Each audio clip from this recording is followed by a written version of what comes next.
All right, we are thrilled to have our Bussin' with the Boys friends. For now, friends of the show. We mentioned that Taylor might be an enemy of the show yesterday, but we'll see. We'll see at the end of this. So Taylor, Lewan, Will Compton, welcome.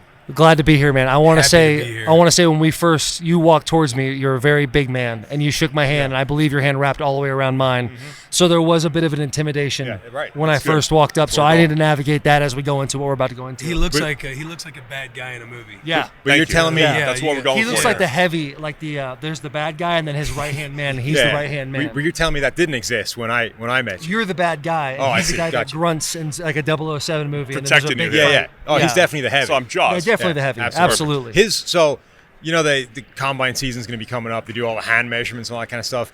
He has larger hands than have ever been recorded at the NFL Combine. Yeah, I trust me, sir. I felt that as his thumb and his pinky were touching when he wrapped his hand around mine. What size gloves?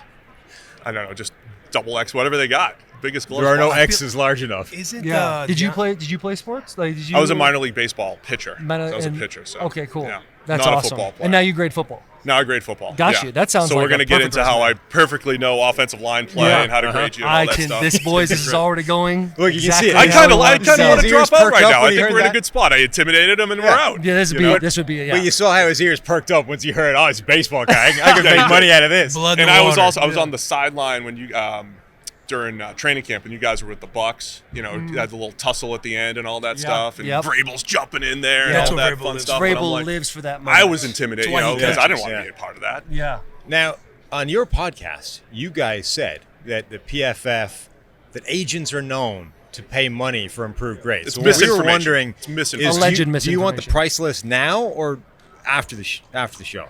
I would love to hear a little bit about it now, but I do want to say one thing: my agent must suck. We didn't pay the right people. Yeah. I pulled up the career my grades. numbers a little bit. Oh gosh, yeah. Uh-oh. You guys didn't pay up. Yeah, we must not have paid. We didn't pay. We must not have paid the right amount. What was Will's average grade? Let's just maybe my highest. What was my We have highest? a 76 on a small sample size in 2018. Oh, hey, 18, baby. I had to preface it in a small sample size, but it was good. Is that when I was on the Titans? It was with the Titans. See, and if that's one of my better years, that's where I feel like it's off because, in my opinion, on my play, like grading myself, I felt like I wasn't. You only had 72 or snaps or That's something. what I'm saying. 80 snaps. That's more than a whole game. Yeah. It's true. You should be proud of that. I almost picked off the Eagles. You guys know what I'm talking about. Overtime, OT. OT. I do remember that. We've drove down and won the game on that field goal. We got that went and smothered Corey Davis. Yeah, I was just anything for the attention in that point. Yes, absolutely. Yeah. It wasn't a field goal. It was a touchdown pass. But yeah. I once thought Corey Davis could be a Hall of Famer. That's true. Yeah, well, it shows in your grading. So it's everything's really playing into what we're talking about right now. So let me ask you guys a question. Who does the grading? Are you guys sitting there, you're grading every single game, or do you have a team? How many people are on this team? Yeah, so we have a team. We used to be two of the graders. We've graduated moved on to doing podcasts. Got promoted. Right. Yeah, exactly. You guys do a phenomenal We've job. become celebrities now, so we're out of that. Real big time. I like We that. just yell at the graders, if they screw anything up. Right.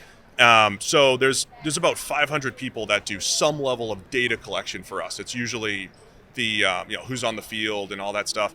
But the top 5 to 10% of people are trained up to do the grading. So there's about 70 people who are trained up to do the grading. That's a 6-month process to learn how to grade and see the game through the eyes that we've determined, whatever.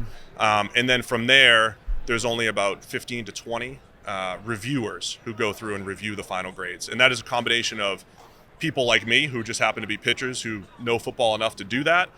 We've got former coaches, we've got former players on that review team. So it's about 15 to 20 people who put that final stamp on every single grade. And so when you guys go through the 6 month of training preparation, do you guys break it down as far as regions, NFC, AFC, South, North, East, West, and then what offenses they run, what defenses they run, and what their job is to do in those types of situations? No, so our graders will have a grader go through to the full game, and then we do it by facet. So we'll have a pass protection, pass rush specialist. Yeah. We'll have a run game specialist, and we'll have a pass game specialist. Gotcha. Review each piece of the game, and those guys are trained up, and they're just going through each NFL game and then each college game. And all these guys, I'm assuming, have real world experience in the NFL.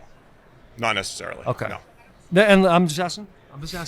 I have a question. That was a leading question, but that's not. Some do, some don't. I mean, I feel like if I said the things that I said on Bussin' with the Boys podcast, I can't come here and tuck the tail. I am Let's actually. do it. I'm Let's- here. let's- I'm let's- here to let's learn show. about PFF. That's why you're here. Yeah. I've been told things, and now I want to learn. But Will, go ahead. I was just going to ask, what's a sample size? Like, let's say linebacker. Like, what's a couple of facets of the game that gets with the graders that goes to the reviewers? Like, what are like? So what's a sample size? So look when like? we say facet, we're looking at like a linebacker gets graded in run defense, pass rush, and coverage. What goes into, let's just say, run defense? So for run defense, if you're taking on blocks, we can give you a positive. So we're giving positives and negatives, right? We can give you a positive when you're taking on a fullback, blowing him up, letting someone else get the tackle, making a tackle in and around the line of scrimmage might get you a positive. Blowing a gap will get you a negative.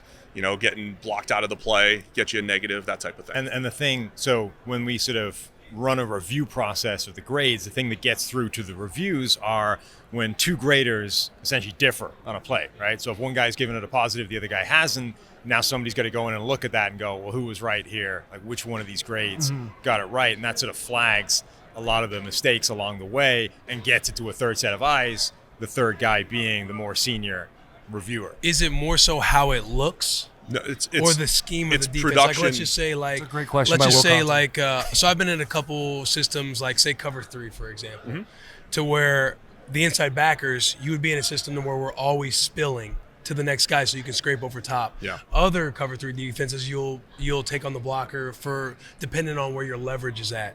So if you need to get it back inside, one system you might spill it to the outside so the other linebacker can scrape. In another system, you might leverage it to Right. get it back to the inside guy. Is it more how it looks at the point of attack, or do these graders understand the schematics that are involved with making that happen? So I'll preface Because this first. somebody could look Sure. sexy blowing up a blocker, but Sure. maybe be Yeah, but it if might they're be on- a if minus, they're on the it wrong might be side a of the minus, block. it might be If wrong. If they're on the wrong situation. side of the Yeah. block, absolutely. So our guys are really good at going through and saying, here's how Seattle usually plays this. Let's, what should we expect? Or let's go look at similar plays. How are they fitting against inside zone in this look or whatever it is, if it gets to that point. I think most of the time, the common complaint from an NFL player is like, you don't know what we're supposed to do. Like, you're not in a Right. huddle. You don't know this. And there's elements of that. But once you go make a block on the backside of inside zone, it's like, I pretty much have an idea of what you're trying to do unless everybody's on the wrong page, right? If you're the only one on the wrong page, it's like you can kind of figure it out. So our guys do have a pretty good handle on how each scheme works. They're seeing a lot of the same stuff every single week. And if there are questions, there's always going to be questions and, gray areas and stuff like that. We're not going to say, hey, Will looks bad on this play, but we don't know for sure if it's really bad. So we're going to call it a 0, which is neutral in our system. So we won't guess on certain plays if there are gray areas. Busted pass protections, there's 20 to 25 plays per week where you just legitimately can't really Right. tell. Is it the back? Is it the Yeah. tackle? Whatever it might be. Are there situations, obviously, if a guy misses a block completely, that's easy to grade. Anybody Sure. can go and grade that situation. I think that the scuffle about PFF in the NFL locker room is what you said. They don't know what we're doing. They don't know what kind of scheme we're running. There are so many different kinds of offenses in the NFL on a day-to-day basis. Even Will talking about basic cover 3, and there's different ways to do all of that. So if I'm looking at a website that's grading me, how am I supposed to give credibility to this website if you guys don't know where my hand placement's supposed to be? Because it could go the opposite way too, right? A lot of guys are bitching because, I don't get a good grade by PFF. Right. 2016, I was the number 1 rated tackle per PFF for the first 10 weeks of the season. And even then, I'm like, well, these guys don't necessarily know what I'm doing right and wrong. And you guys could grade things either way. But devil's advocate. Was that wrong? It's nice to Were you not that good? What was I your was best playing- year? devil's advocate. 16, 17, 18. were my Devil's favorite years. advocate. And 20. If you're the player in that situation, And I 19. would promote something like that of because course. you're wanting that Yeah, I mean- validation as well. Of course. If you're not like it, you know what I mean? So like me, if I'm the number 1 graded linebacker the first 10 weeks of a season and I see PFF tweeting about it and all that stuff, if I'm not doing well, I'm more prone to be a guy who would mouth PFF. Yeah. If I'm doing I well, would too. I might hold my tongue. Like maybe I'll say it to you in the locker room. That, you guys, those guys don't know anything. But the way it would feed Yeah, the but as ego long as it's into the working out public for me. perception, Right. this is working Right. out for me, and they are right. I am the best. And that's human nature, right? Like if you may or may not be doing well, but people are saying you're doing well, you're going to feed into that because it makes you feel better Yeah. about yourself. And then it goes on the other end. If you think you're doing well and PFF is not reflecting that, then it's super easy to go, hey, PFF's not doing X, Y, and Z for me and what I need. I get confused strictly from an offensive line standpoint because I I can't tell you what Will does on coverages and all that, and I can't tell you what wide receivers do. But I know probably one of the hardest things to grade is probably offensive line, because there's so many different schemes. There's gaps. There's gap scheme. There's inside zone. There's outside zone. There's different kind of screens. There's different kind of landmarks, and so it could go both ways. And that's why in the locker room, I've only been in one locker room, but that locker room there is a lot of like, well, they don't necessarily truly understand what we're doing. I'll tell you what I think you guys do really well though, is access to plays. Like when you first get in the NFL, I don't know how PFF's been a thing, but in 2014 when I first got here, it was you have your film, you have your iPad, and you're able to break things down. Third and short, third and medium, third and long, screens, 2 minutes, full games, these kinds of games, 1st and 10, those types of things. I think PFF does an incredible job of letting people who want to subscribe to PFF see the breakdown of 1st, 2nd, 3rd down and every type of situational football. I think you guys do a phenomenal job with that. I worry when it comes to grading players because it's easy to go and do X, Y, and Z and say, hey, this guy's doing good or this guy's doing bad. An example of that is Trent Williams. Trent Williams is by far and away the best offensive tackle in the NFL. He could be arguably the best ever, right? Yeah, now I can put 49ers film on there and watch him do the backside of an outside zone. He'll turn, his hips will open incredibly. A guy will lunge forward and he'll put his hands down, he'll fall to the ground. We've all seen Trent do that. It's a very savvy vet move. Mm-hmm. Also the reach around, right? He's behind a step, grabs him by the hip, pulls him by, and never gets called. Those are things that the result of the play works for Trent, but the process, every offensive line coach doesn't teach that. There's some guys that teach the reach around, hey, if you get in a pinch, this is what you need to do. But from a technique standpoint, it would be minus across the board. We give him credit for that. That's the so thing. We're giving production based. Right, you guys don't grade the process, you guys grade the results. Yes. And I think that's the thing. Is that we're not trying to grade the technique because we don't necessarily know that, right? Well, let me just say we do both, right? Like, sorry, go ahead. I think that's the thing that's hardest is when you're not in that locker room and you don't know what the offensive line coach is teaching exactly. You don't know what he wants them to do with their hands and all that kind of stuff. So a large degree of it, we're not messing with that stuff. And we're looking at the production. And Trent Williams has been, is it 2 or 3 years running? He's been the number one graded tackle in the NFL. Oh, brother, he's in a row. And then also like good. 2013. Right. And like whenever it was like sporadic. And then like the last 3 years, he's been the best. He's been incredible. But, that also goes into I say a recency bias loosely because the 49ers have been good and their offensive line has been good. So how does human nature not take over to where you guys are like, oh, the 49ers are good. This guy just went through 6 months of grading and he doesn't want to mess up. So he's like, well, I know that the Philadelphia Eagles offensive line is good, so I'm going to grade these guys higher. And the 49ers offensive line, I'm going to grade them higher too. Right. In part because we try to handle the bias stuff, which is human nature, by having multiple graders, right? Having multiple people look at things. We've had plenty of situations through the years, like when Joe Thomas and Mitchell Schwartz were on the Browns and Joe Bitonio and everything. They had a great offensive line. They weren't winning any games, and that was part of the story that we would tell. The Browns have a great offensive line, but everything else has been terrible, right?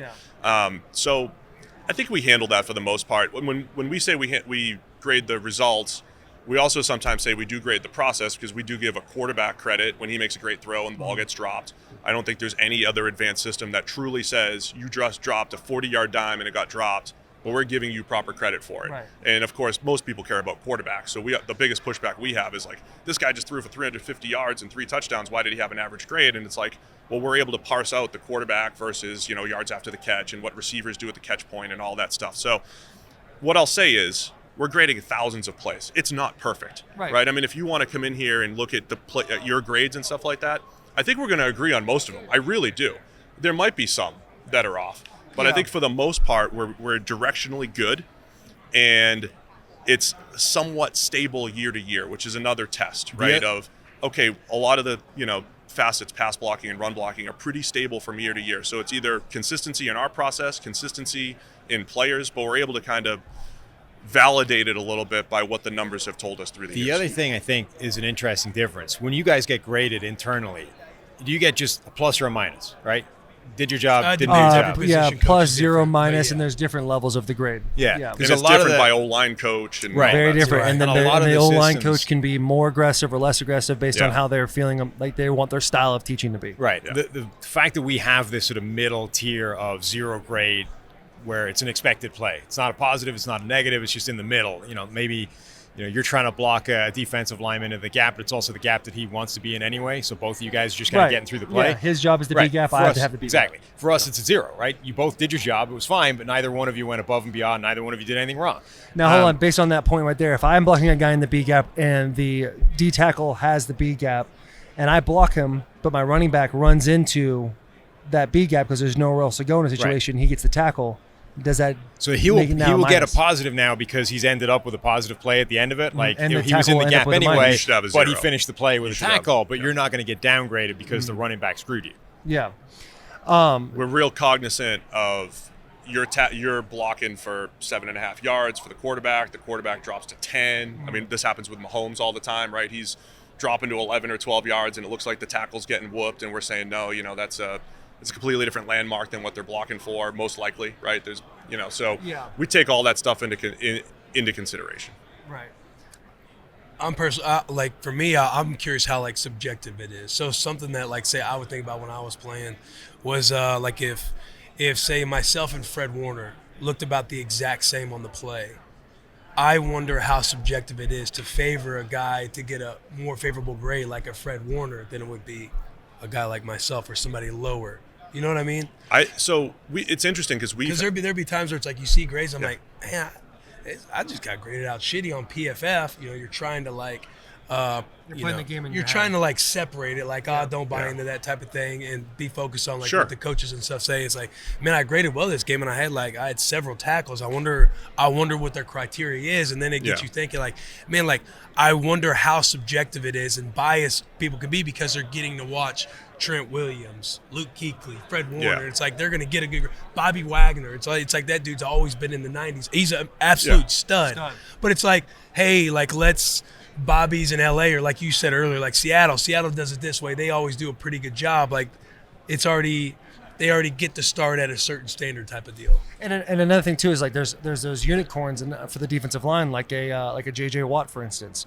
JJ Watt, if you put on defensive film, you'd be able to sit there as a player and be like, this guy does not play team defense. defense. That's how Vrabel. That's like Vrabel when he comes in. Vrabel's first year as a coach, and we're game planning against the Texans. Yeah. Now he's not trying to be malicious, but it's like you're coaching the game. You're like, hey, Watt 99, like he coached them in Houston. Right. He's gonna backdoor. He's gonna swipe back behind two. He's guys. gonna do what he wants. Like in he will situations. disrupt the game, but he does not play a whole. He'll lot have 4 defense in those TFLs, moments. but he'll also have Correct. a 60-yard run put on him twice, and now it's like, okay, and he'll have 3+1s and like a -1 right. for us for a busted gap. Right. exactly. And maybe so, his busted gap might be a 0 for you guys versus an actual It should be minus. a you know negative. What I'm saying? So like what we went through. So Bobby Slowick was one guy that worked for us for years. He was with I was with him my first year in Washington. Yeah, right. Bobby, older or younger? The younger one. The younger So one. He might be getting the Texans offensive coordinator job right now and all that stuff. He was with us for a couple of years, and he helped hone our system and everything because he was on the defensive side with you guys, right? And and we had that same discussion. What happens when JJ, he's going the wrong gap, and then Bobby's like, we used to say, if you're going to do it, make the play, right? So we kind of lean into that. Like, if you're going to be wrong, you better finish it and make the play because that's still good for the team, 2 right? yards It's deep. still If he's good 2 for the yards team. deep and makes a play like But that's if you what do Bobby blow the that's gap, like, you're going to that's get like how negative, Slowick right? would So it's teach. almost like you're taking a chance. I mean, there's elements to your game probably where you're taking a chance kind of in a pass set or something like that. There's probably some equivalent there's different that you're like, getting pitches away you can with, take. right? So we're judging whether or not you got away with it or not, right? So that's kind of how we would handle that situation. I'd like to think that we're not biased by saying this is Will, this is Bobby. Correct. Yeah, I was just trying to talk from like my own, like when I would When see you're it playing the sometimes, I'm game. like, man, I wonder like how they're getting to that. we Like would if it's talk- like they're seeing a good guy. Not saying I'm bad. I'm talking about they're seeing somebody they really like doing this play, and we kind of look the same, but maybe. And I think maybe You the know boy who's more got a biased minus. than us, though? Your coaches are way more biased because you'll be out there and he'll be like, I can ask Taylor to make this block. That's easy. But if your backup comes in, he's like, I can't ask him to make this block. He's the backup, right? Well, And that's we're why- just like, you're just Taylor Lewan. You're just the backup. Doesn't matter. We're going to treat you guys the same. Well, let me Theoretically. ask you I mean, this. that From was as far as like backing how PFF got started, were there ever active NFL players backing or investing in PFF? No. Nope. Are you sure? Uh-huh. Okay. Oh, positive. I mean, I can. Who's coming to mind? I mean, Chris Collins. There was almost Chris no. Collins there was- was on it. certainly earlier, there was no backing or investment in PFF. Period. Yeah, We were I'm making saying, no like, money doing throughout. this on, Chris Collinsworth bought it, and then Yeah. then now it was able to be. You go, hey, Taylor Lewan, University of Michigan, it pops up, number 47 out of 63 tackles. NBC's a client. of ours. Yeah, they pay for yes. our data and that's they pay for outstanding. us. You guys are doing a great job at the job, but it's like I'm wondering what is. I'm still. Where's the source of this misinformation? Well, Let's I can't because sit there. No, I can't sit there and 'cause say that it's because all- then I would be it's as adding. false Then I would as be it adding gets. the individual. I'd be adding No, individuals. we and don't need the not- individual. I am more than But welcome. you can go I am tell more the than willing to individual that say it's wrong. to you guys off the show. I'm just saying, was there ever football players that were active in the NFL that had money invested in PFF? No, And absolutely you guys not. are saying no. Not. Okay. Maybe Never not that you're aware of. I personally don't know. I'm just trying to play a nice game. Right. He was like the devil's third- advocate. he was I'm the like, third not that person you're in Are the there company. any agencies that are involved with PFF? No, we sell agents like packets where they go to use them in negotiations with teams. Like, here's a bunch of information, a bunch of highlight reels, and your Right. guy, you take that into the room, you try and get him the best contract you can. We don't, I mean, Is that that's same with ownership and GMs? So a yeah, guy like well, Gary- they have access anyway, right? So all yeah, 32 yeah, teams. yeah, So yeah, that's I why guess it you wouldn't pay make for that sense, shit, right? yeah. So this is why. I mean, I heard Travis Kelce say it on his show and all that stuff too. We got to go. We got to go find it's Travis. a fantastic show. Yes, Yeah, great show. it is. So it wouldn't make sense for us, right? Because you said you can go in and look at all the plays. Our biggest clients are the 32 NFL teams, and almost every FBS team. They have access to every single play that we grade. If they want to go through and say these guys are idiots, they graded this negative and this positive. Like, what are they doing? Yeah, Taylor must be paying him or whatever it might be.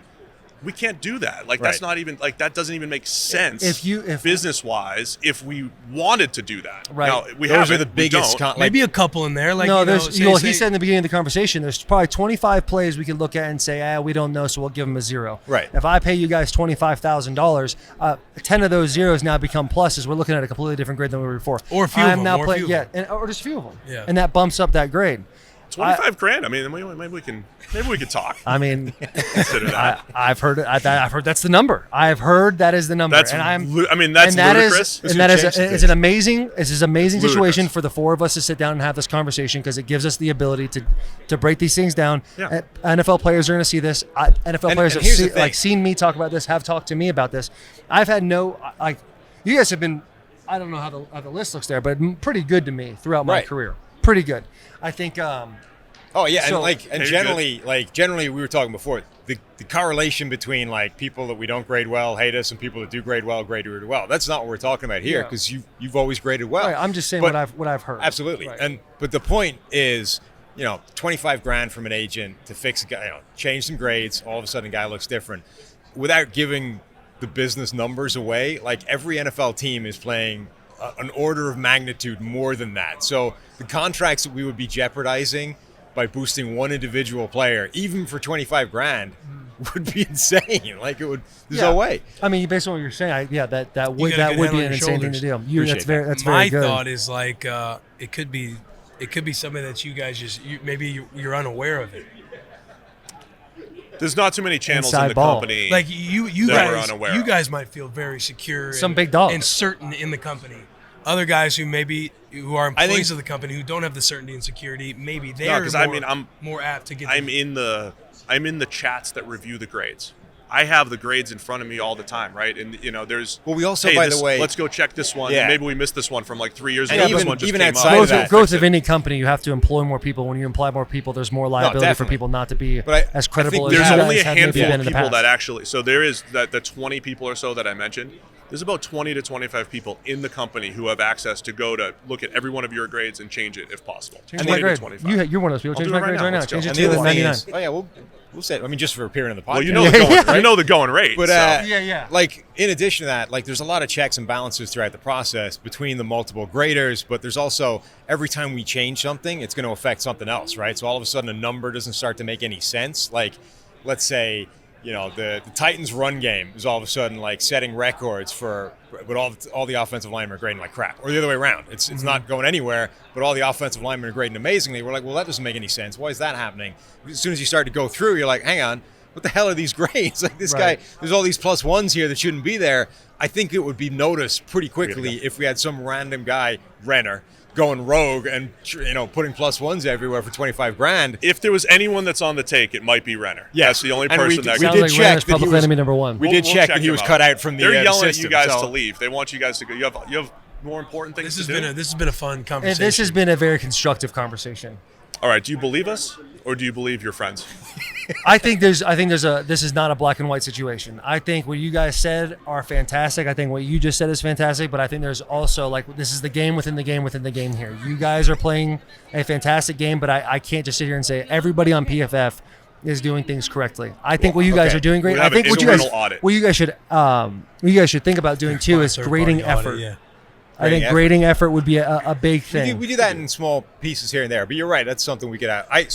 We could The be better with overall that, yeah. takeaway, though, is that we've taken this from a broad company-level conspiracy to now maybe we've got a bad apple we got to root out. Yeah. Is that what we're saying? Well, here? yeah, I mean, yeah, possibly. My take is like, because I think what you guys do is cool for everybody who like loves to consume the game of football. Like you guys obviously access a lot of data, you grade, you do a lot of stuff that kind of helps people wrap their mind around what's all happening when it comes to data and everything else.